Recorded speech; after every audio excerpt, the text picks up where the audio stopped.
تو پہلی تقریر کے لیے میں دعوت دوں گا مکرم عبدالقدیر صاحب جو امیر جماعت احمدیہ سویڈن بھی ہیں، وہ آئیں، اور آپ کی تقریر کا عنوان ہے کان اللہ نزل من السماء۔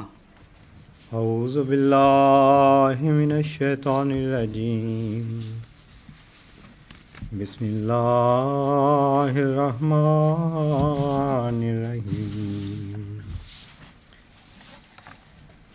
ابھی ہمارے بھائی رستم صاحب نے قرآن کی ایک تلاوت کی تھی کہ اللہ تعالیٰ ایمان لانے والوں کو ظلمت سے نکال کر نور کی طرف لے جاتا ہے اور انکار کرنے والوں کا معاملہ الٹ ہوتا ہے۔ یہ جو تقریر آپ کے سامنے پیش کرنے کی کوشش کروں گا، میں یقین سے کہہ سکتا ہوں کہ امام الزمان حضرت عبدالغفار جمبہ صاحب پر ایمان لانے سے پہلے میرے ذہن کی سوچ اس طرف جا ہی نہیں سکتی تھی۔ میں ایک بڑا سادہ سا نالائق سا انسان تھا۔ تو اس تقریر کا جس کا عنوان ہے کأن اللہ نزل من السماء، اس ذکی غلام کا آنا ایک ایسا امر ہوگا کہ گویا آسمان سے خدا کا نزول ہوگا۔ اس عربی عبارت سے پہلے دو اور عربی جملے ہیں، وہ ہیں مظہر الاول والآخر، مظہر الحق والعلا۔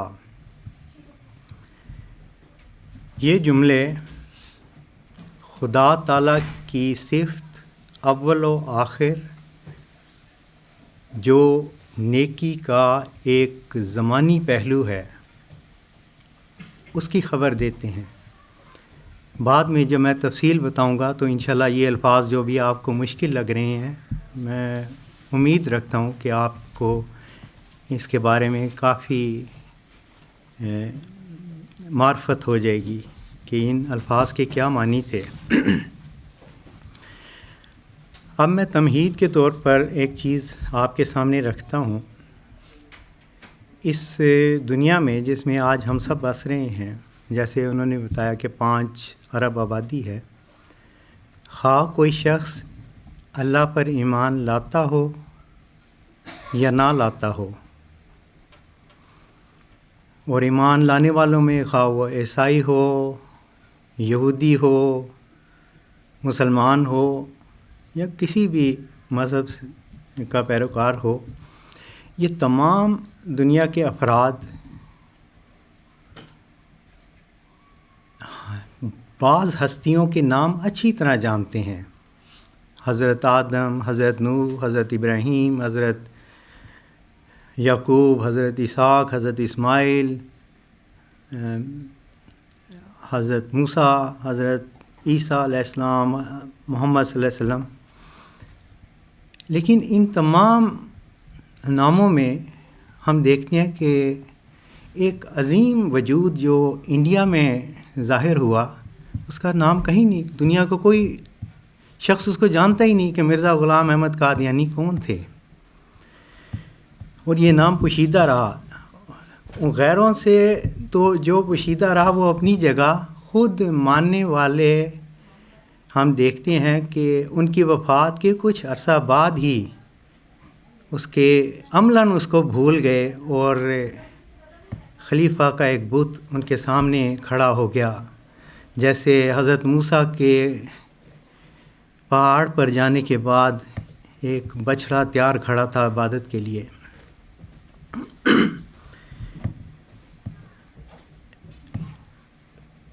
جبکہ ہم حضرت مسیح موعود علیہ السلام کا ایک عجیب مقام ان کے الہامات میں دیکھتے ہیں۔ آپ کو خدا تعالیٰ نے مخاطب کر کے فرمایا، میں اس لیے کہتا ہوں کہ ایک عظیم انسان، کہ آپ کو فرمایا انت منی بے منزلات توحیدی و تفریدی، تو میرے لیے میری توحید اور میری وحدانیت کی طرح ہے، یعنی اتنی عظیم یا اتنی قدر ہے تیری میرے دل میں یا خدا کی نگاہ میں. اور پھر آپ کو مخاطب کر کے فرمایا یا شمسو والقمرو انت منی و انا منکا، اے شمس اور اے قمر میں تجھ سے ہوں اور تو مجھ سے ہے. اس کی تفصیل ہے لیکن وقت کیونکہ کم ہے تو میں ان چیزوں کو چھوڑتا جاؤں گا.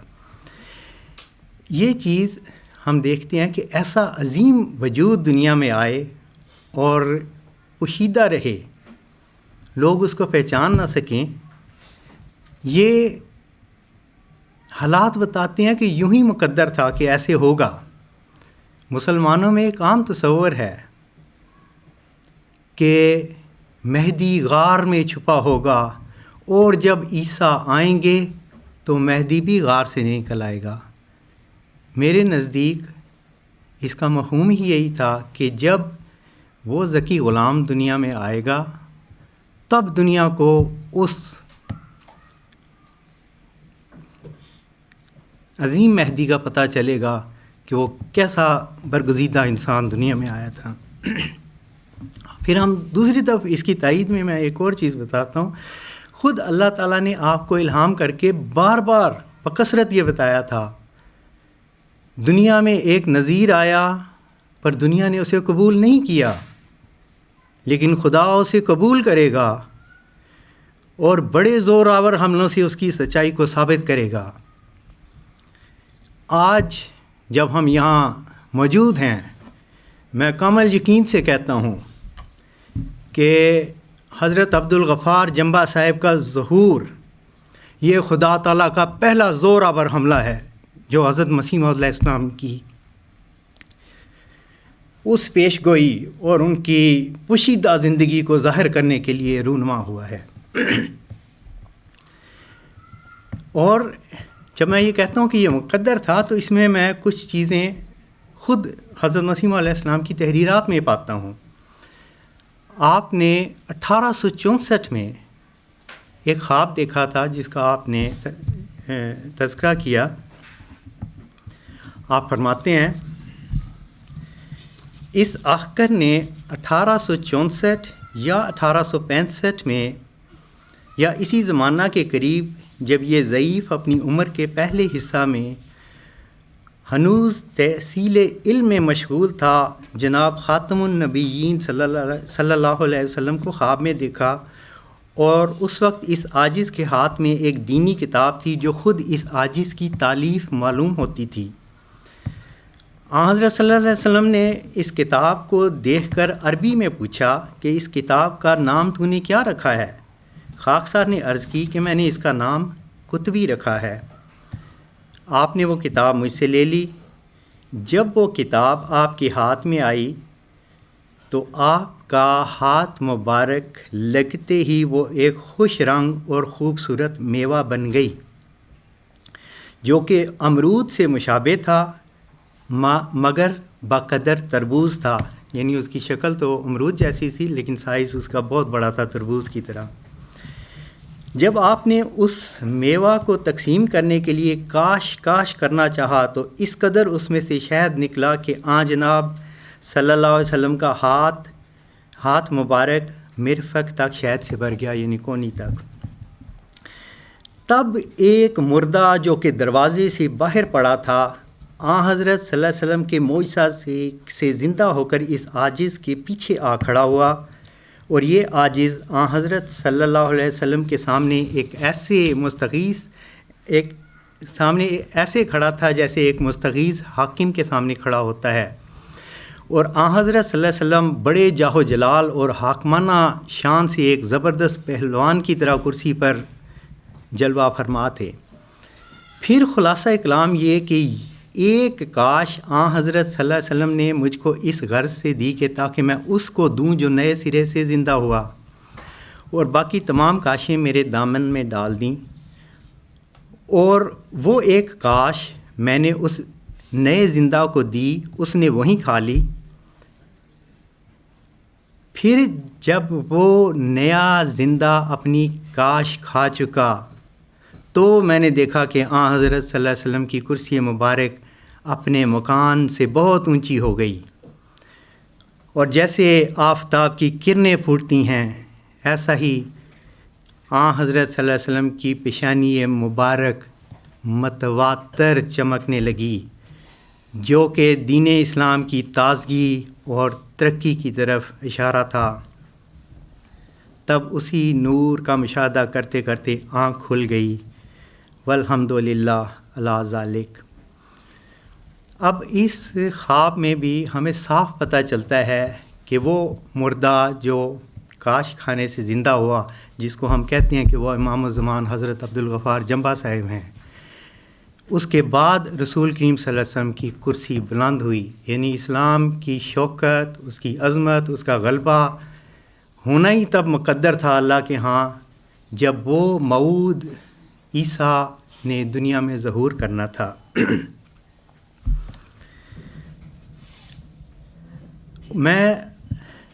بڑی دفعہ میں نے سوچا ہے کہ اگر حضرت مسیح موعود علیہ السلام کی زندگی میں کوئی ان کی تحریر نہ ہوتی، کوئی ان کا معجزہ نہ ہوتا، کوئی ان کے قبولیت دعا کے اور نمونے نہ ہوتے، محض ایک 20 فروری 1886 کی پیش گوئی ہوتی، تو نیک فطرت اور اہل بصیرت کے لیے یہ ایک الہام، ایک پیش گوئی کافی تھی جو یہ ثابت کر دیتی کہ آپ وہ عظیم مہدی ہیں جس کی رسول کریم صلی اللہ علیہ وسلم نے خبر دی تھی، اور کس قدر قرب کا مقام آپ کو اللہ تعالیٰ کے ہاں تھا۔ اب اس پیش گوئی میں جس کا میرا موضوع تھا مظہر الحق کے والعلا کان اللہ نزل من السماء، اب میں اس کی طرف آتا ہوں، لیکن یہ تمہید میں بتانا ضروری سمجھتا تھا تاکہ اس کی حقیقت کا پتہ چل سکے۔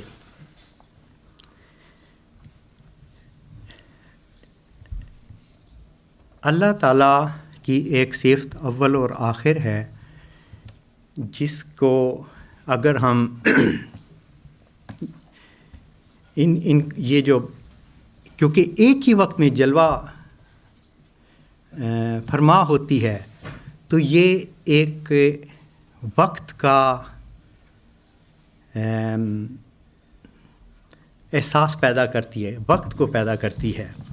اب وقت دو چیزیں ہیں، ایک وقت وہ ہے جو ہم یہاں دیکھ رہے ہیں، وقت گزر رہا ہے، ہم چھوٹے تھے بڑے ہو رہے ہیں، یہ مظاہر کی دنیا میں وقت ہے۔ ایک وقت وہ ہے جو اللہ تعالیٰ ایک ہی وقت میں اول و آخر ہونے کی وجہ سے اپنی ذات کے اندر زمانی پہلو پیدا کر اس کا ہوتا ہے، جیسے اس کی رحمانیت ہے، جیسے اس کی رحیمیت ہے۔ اچھا، اب جو وقت اس دنیا میں پیدا ہوتا ہے جس کو ہم دیکھتے ہیں، اس کو میں نے دانستہ 3 حصوں میں تقسیم کر کے اس کو بیان کرنے کی کوشش کی ہے تاکہ سمجھنے میں آسانی ہو۔ ہم دیکھتے ہیں کہ علمی دنیا میں بھی نیوٹن جب اس دنیا میں آیا تو اس نے جو مادی اشیاء کے حرکات کے اصول وضع کیے، اس میں آپ دیکھیں گے کہ وقت ایک کانسٹنٹ فیکٹر ہے، ایک مستقل چیز ہے جس میں کوئی تبدیلی نہیں آتی، اور تبدیلی آتی ہے تو چیزوں کے رفتار میں آتی ہے، ان کے یا وہ آہستہ ہوتی ہیں یا وہ تیز ہوتی ہیں۔ سارے قوانین اس اصول پہ مرتب ہیں، وقت غیر متبدل ہے اس کے زمانے میں۔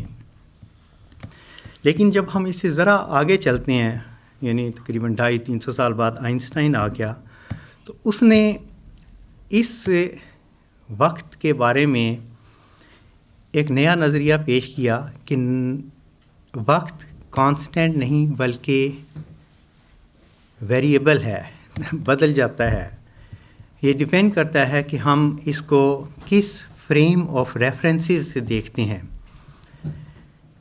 اور یہ بالکل یہ حقائق ہیں جو دنیا میں آج مروج ہیں.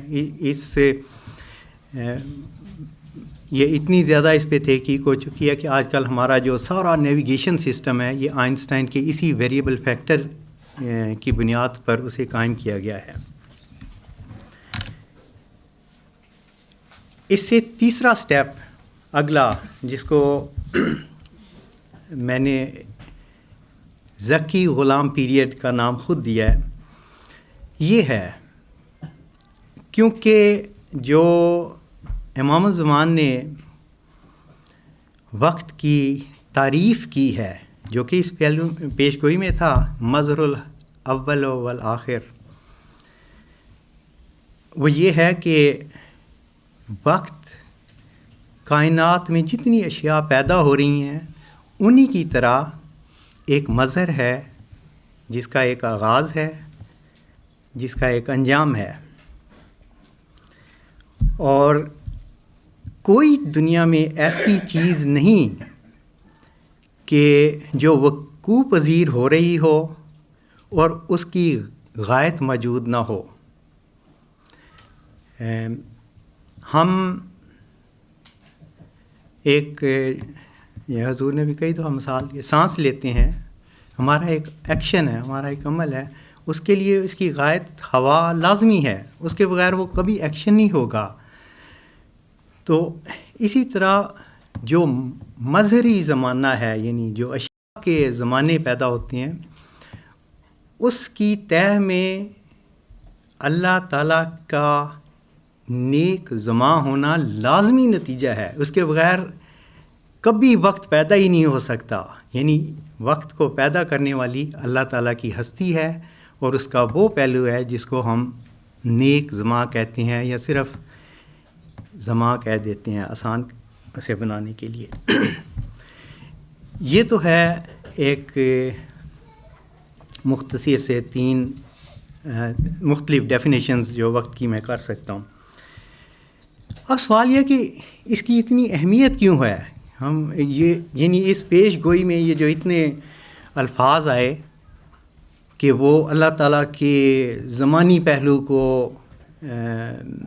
ظاہر کرنے والا ہوگا جس سے یہ پتہ چلے گا کہ اللہ زمین یعنی آسمان سے نازل ہو گیا.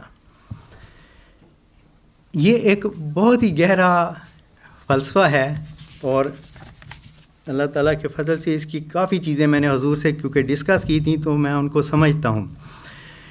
اچھا، وقت کو جس کو ہم مظہری زمانہ کہہ رہے ہیں، جس کو عام دنیا میں ہم وقت کہتے ہیں، اس کی میں تھوڑی سی تفصیل آپ کے سامنے پیش کرنا چاہتا ہوں.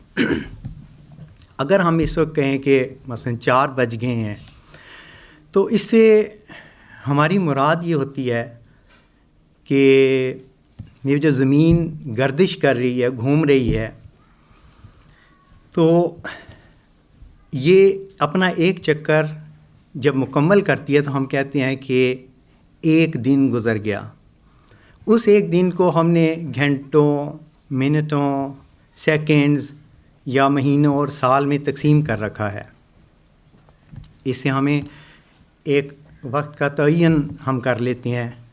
اور ہمیشہ جب بھی ہم کسی چیز کو ریفرنس بناتے ہیں، جیسے ہم نے زمین کی گردش کو بنایا، تو اس کے لیے ہمیں کوئی ایک سٹارٹنگ پوائنٹ رکھنا پڑتا ہے جو ہم سب جانتے ہیں. ہم اپنے موبائل میں، کمپیوٹر میں فیڈ کرتے ہیں گرین وچ مین ٹائم پلس یعنی لندن کے شہر کو اسٹینڈرڈ بنایا گیا. پھر ہم دیکھتے ہیں کہ اس کے مقابلے میں باقی دنیا کے خطے جو ہیں وہ ٹائم کے لحاظ سے اسے کتنا آگے ہیں یا کتنا پیچھے ہیں.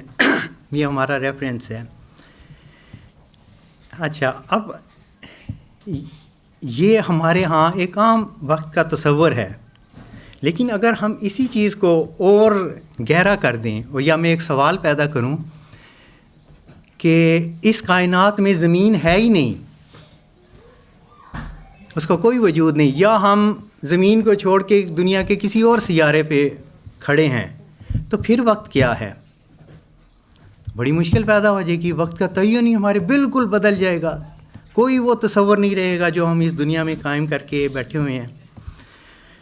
تو اس چیز کو اہل علم سمجھ گئے تھے کہ یہ تو ہمارے اپنے بنائے ہوئے اصول ہیں. وقت کا ہمیں پتہ ہونا چاہیے کہ وقت چیز کیا ہے. تو پھر انہوں نے اس کو ڈھونڈا کہ ہمیں کوئی ایسا ریفرنس ملے جس سے ہم وقت کی حقیقت کو صحیح معنوں میں سمجھ سکیں.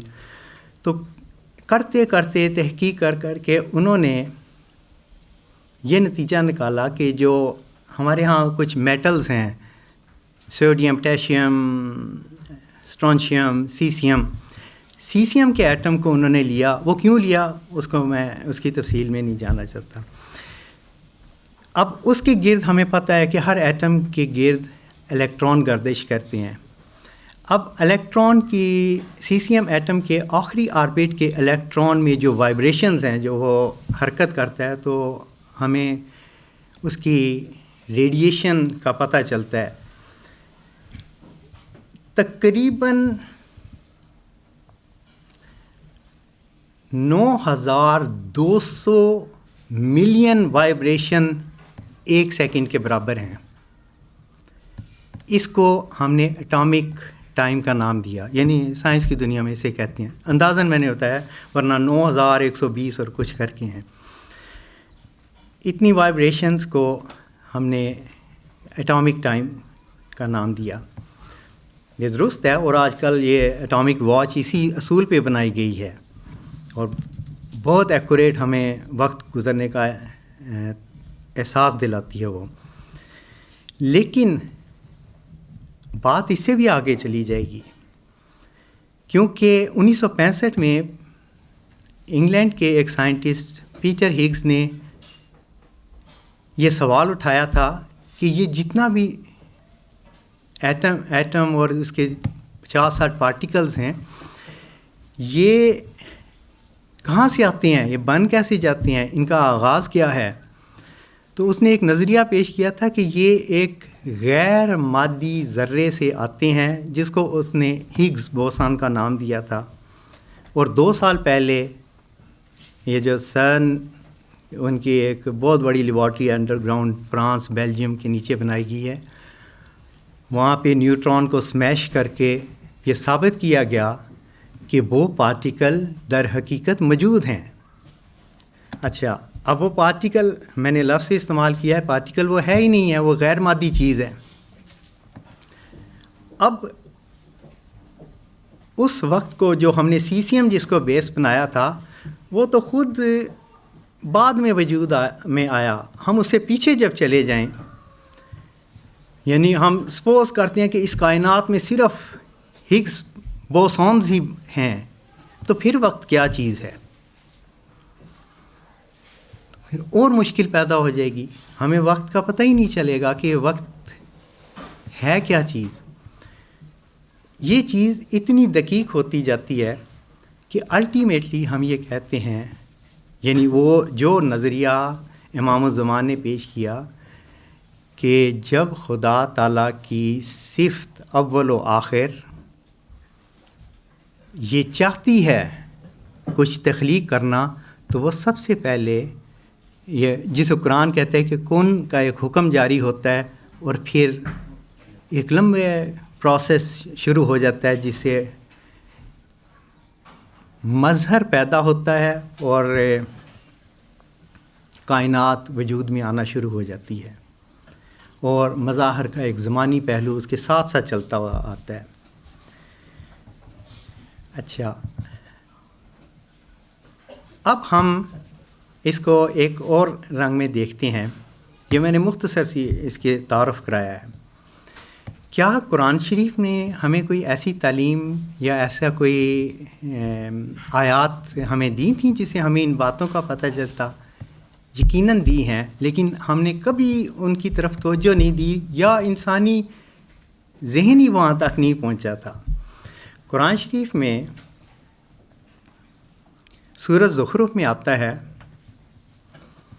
کہ جب حضرت عیسیٰ دوبارہ دنیا میں آئیں گے تو وہ کیا کریں گے؟ اس میں لکھا ہوا ہے انہو لا علم للساعۃ. یہ 3 الفاظ ہیں. انہو یقیناً وہ، لا علم اس کے پاس علم ہے، للساعۃ ساعت کا، ساعت ٹائم کو بھی کہتے ہیں. اچھا، اس پہ بہت بحثیں ہیں کہ انہو کی سے مراد کیا حضرت عیسیٰ ہیں، کیا خدا تعالیٰ کی ذات ہے، کیا رسول کریم صلی اللہ علیہ وسلم ہے، یا قرآن ہے، یا ہر زمانے میں جو بھی معمور آتا ہے وہ مراد ہے. یہ تمام باتیں درست ہیں. خود حضرت مسیح موعود علیہ السلام نے ان کی تفسیر میں یہی لکھا ہوا ہے کہ انہو کی ضمیر حضرت عیسیٰ کی طرف بھی جاتی ہے، قرآن کی طرف بھی جاتی ہے.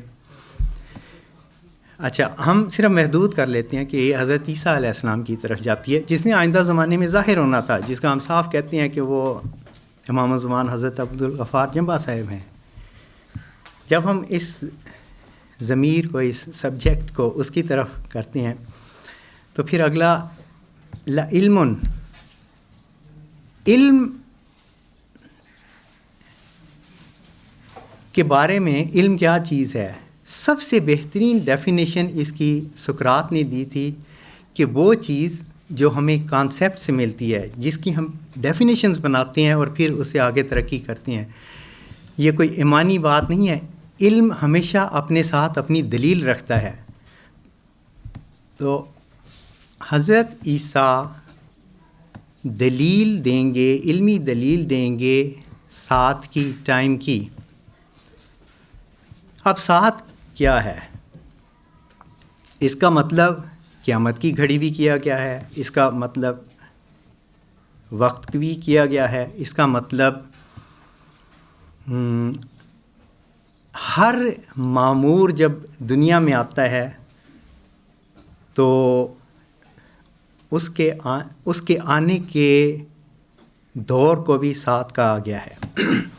ٹائم کتنا رہے گا؟ 10 منٹ. اچھا، اب ہم یہ دیکھتے ہیں کہ قرآن نے ہمیں یہ خبر دی ہے کہ آنے والا عیسیٰ ساتھ کا علم دے گا، اور ساتھ کا علم اس کے علاوہ کچھ بھی نہیں کہ کوئی شخص مظہر الاول والآخر ہو. یہی اس کی تفسیر ہے اور یہی اس پیش گوئی میں بیان کیا گیا تھا. تو وہ بھی ہمیں حضور کے میسیج میں صاف ملتا ہے، جو حضور نے ابتدا میں تقاریر کی تھی، وہاں یہ سارا آپ نے یہ ڈسکس کیا ہوا ہے.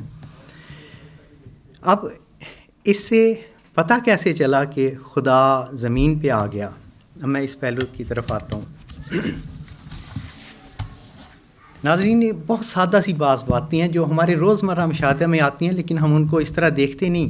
یہاں سے ابھی پولیس کی گاڑی یا فائر بریگیڈ کی گاڑی گزرے گی تو ہم اس کی جب آواز سنتے ہیں تو جو دور ہوتی ہے تو اس کی مدھم آواز آتی ہے، جو قریب آتی ہے وہ آواز تیز ہوتی جاتی ہے.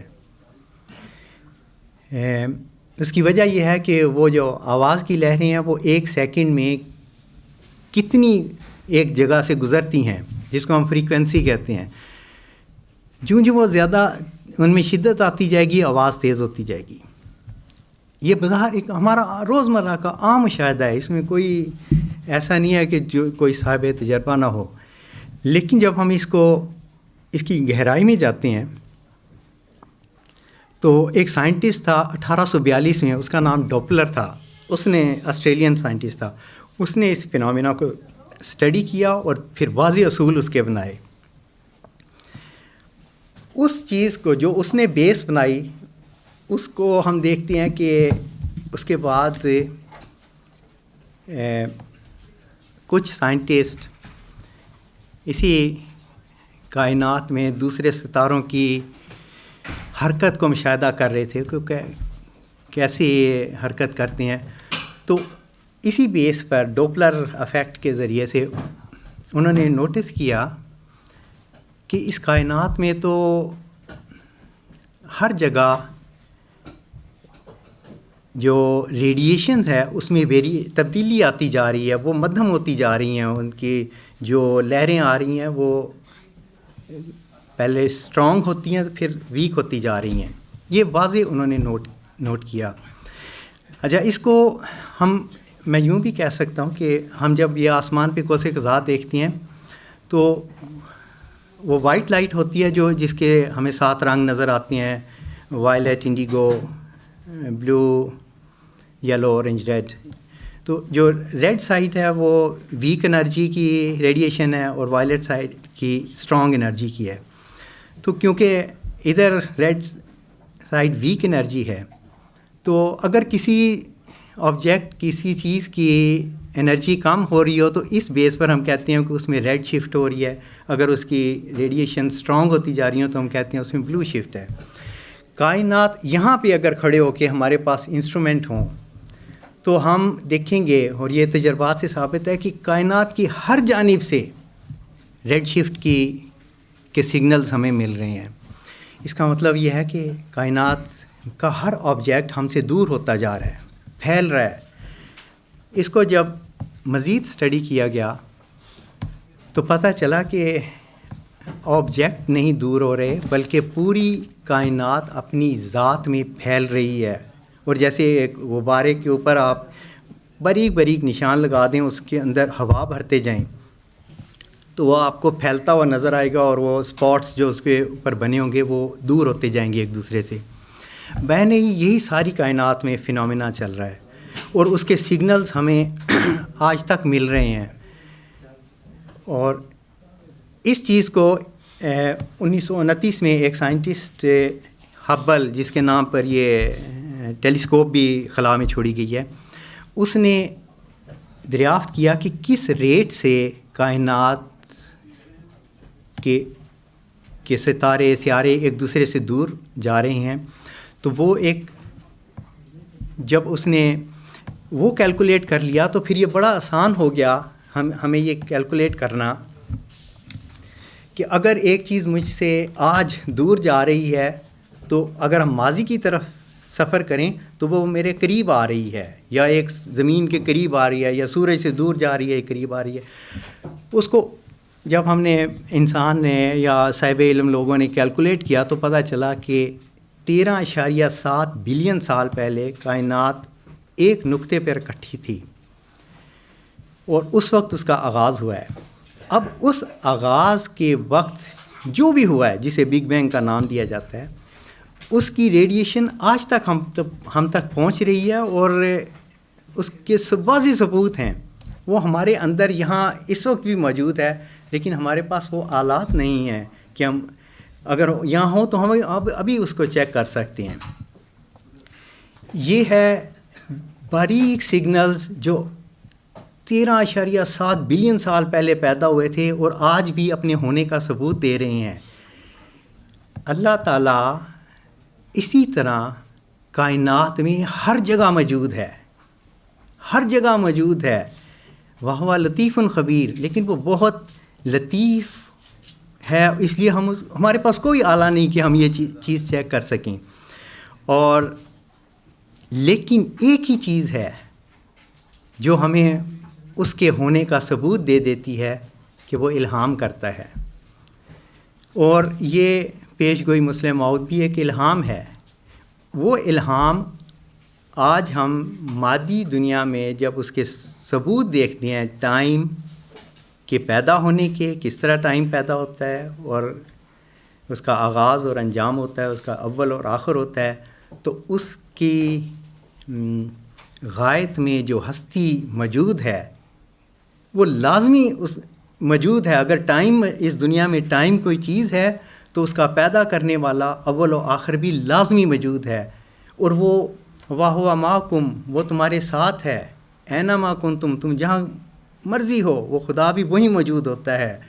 نَحْنُ أَقْرَبُ إِلَيْهِ مِنْ حَبْلِ الْوَرِيدِ، ہم انسان کی رگ جان سے زیادہ اس کے قریب ہیں. وہ ہر جگہ موجود ہے، لیکن اس کا پتہ الہام سے ملتا ہے. اور الہام یہ جو 20 فروری کا ہے، یہ خود اللہ تعالیٰ کی ہستی کا ایک واضح ثبوت ہے کہ وہ ہر جگہ یہاں ہمارے پاس موجود ہے. جزاک اللہ حسن الجزا.